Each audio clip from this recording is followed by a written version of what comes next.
Good morning, Ethel.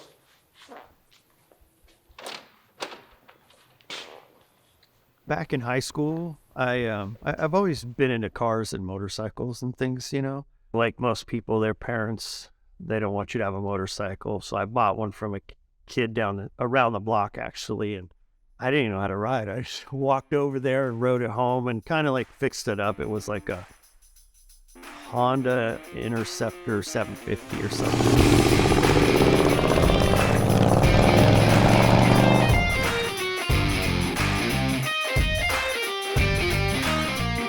My name's Eric Justison. My shop is Casa Customs. I take stock shadows and convert them into what people want. And I've been doing that for 14 years now. I've been in here for 12 years. So that's pretty much the bulk of what I do. When I first started, I did Harleys too, mainly sporties. But the shadows, the Hondas kind of took over. It's my little niche, and I've been lucky. So that's what I do. If people say, what do you do? I don't always say I build them, I customize them, I guess. Kind of depends how you look at it. I was working in the medical field, and I saw a bike, and I was like, oh, that's cool. Like, I saw a bobber on, I don't even know where it was back then, because, it was a long time ago, and I said, oh, that's neat. I probably could do that. And I got one. I didn't know what I was doing. And that's what started it. But I was in the medical field, and I did music for a while.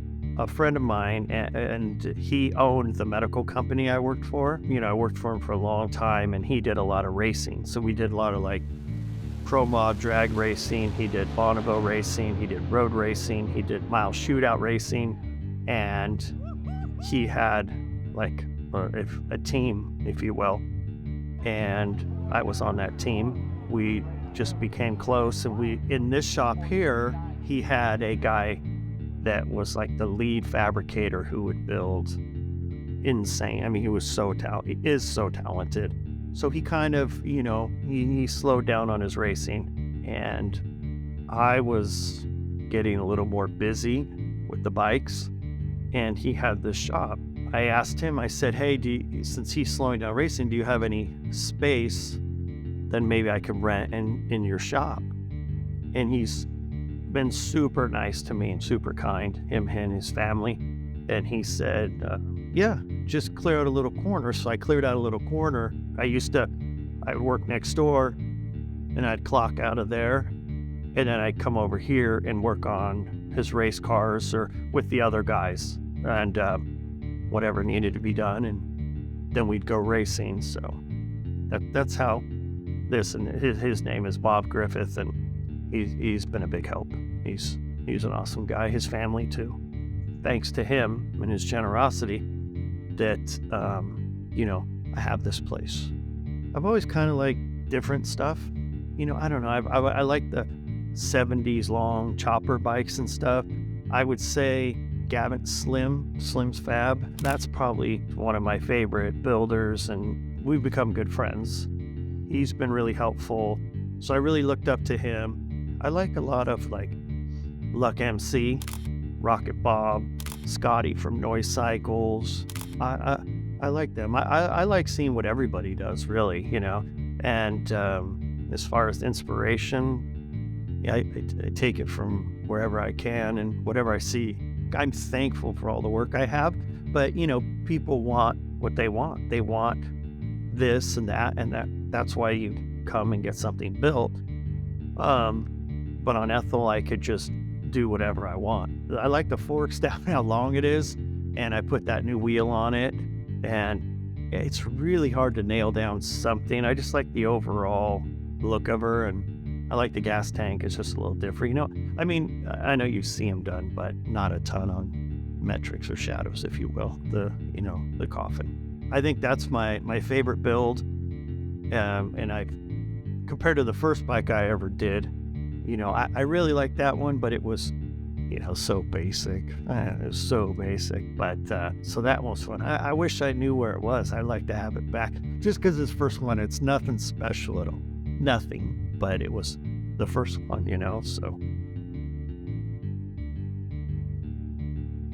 you have to start somewhere, and I get it. Listen, I built my very first, well, I did my very first bike in I guess a patio cover in a mobile home park in Seal Beach. And, so we all start somewhere, and I get it, but just practice and practice. I see people hardtailing stuff or making handlebars, and I just got a welder. And that's cool. You have to learn, but man, don't learn on handlebars or frames, or just practice and, listen. And if you reach out to a lot of people, I have found like everyone's willing to, to give a little information. Some people are, more willing than others, but you can learn a lot and ask a lot of questions and just read, but be safe. I know that sounds super old guy, but man, some of the shit I see is sketchy. This thing is sketchy as hell, but I'm pretty sure the frame's not going to break, or the bars and stuff, but, and build what you want. Build, like, who cares what, that's the thing about motorcycles. It's supposed to be like a thing of what you want. So too many people get caught up in, oh, they don't like this or that. Who cares? Just do what you want. That's what makes it fun, to me. And people are probably going to say it, but all your bikes look the same. But you know what I mean? Just if you have the chance and the freedom, just build whatever makes you happy. Because if you build for somebody else, you create for somebody else, then it's not as fun, Again, that goes back to Ethel, where I could just do whatever I wanted to her, And I've made good friends with a lot of good people, and I've asked for advice. TJ, he's really helped me out, and let's face it, he started it. I don't care what anyone says. Like, when I first met him, he was selling single throttles. Now it seems, oh, everyone does single throttles, but at the time, no one knew the thread pitch or what to do. The struggles really, though, is like, you can't make everyone happy. I really feel lucky because I don't think I get a lot of hate. I really don't. You always get some little trolls here and there, but just build what you want, but be safe and practice, especially the welding. Holy smokes. And really, with all the information out here now, you can learn so much. If you come to someone, not me, or it's just the same with a car, something, you can get it built to how you want it.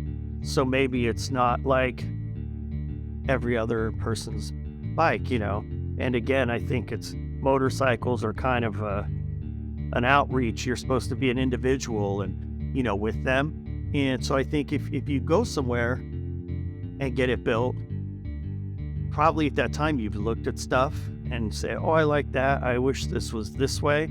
So if you go get something built, for yourself, you really feel like this is mine. This whole built, not bought crap. Some people don't have the tools or the knowledge, and some people don't want to. They just want to go and get something done and enjoy it, and that's fine. But I think because whomever can make it how you really want it.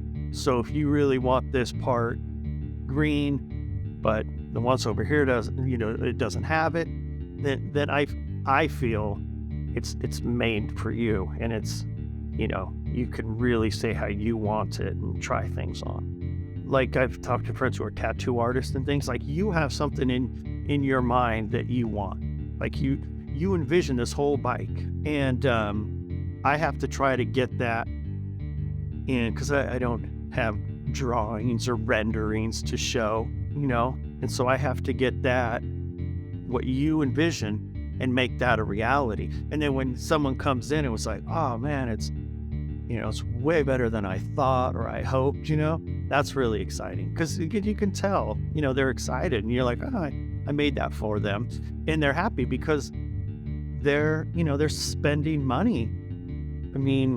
I've had customers that I've never spoken to on the phone, just over, email and such, and their bike ships to New York, and I never talked to them. But then they message, oh, I love it. It is weird I don't talk to them. I get that, but like, you come in and you love what I've done and I've maybe exceeded your expectations, then that's a great, that's a great feeling. You make people happy, you know? You don't want to disappoint them. And I think too, in the motorcycle community, let's say, it's a small world.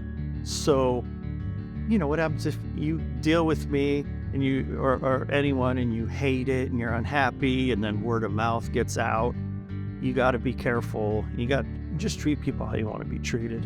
And I think that's maybe why I've had some longevity, you know, is I try to take care of them. And Bob, who owns my shop, he always had a saying in his business was under promise and over deliver. And that's what I try to do.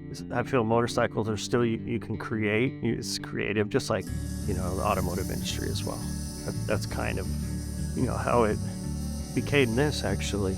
I never thought this was going to be anything, dude.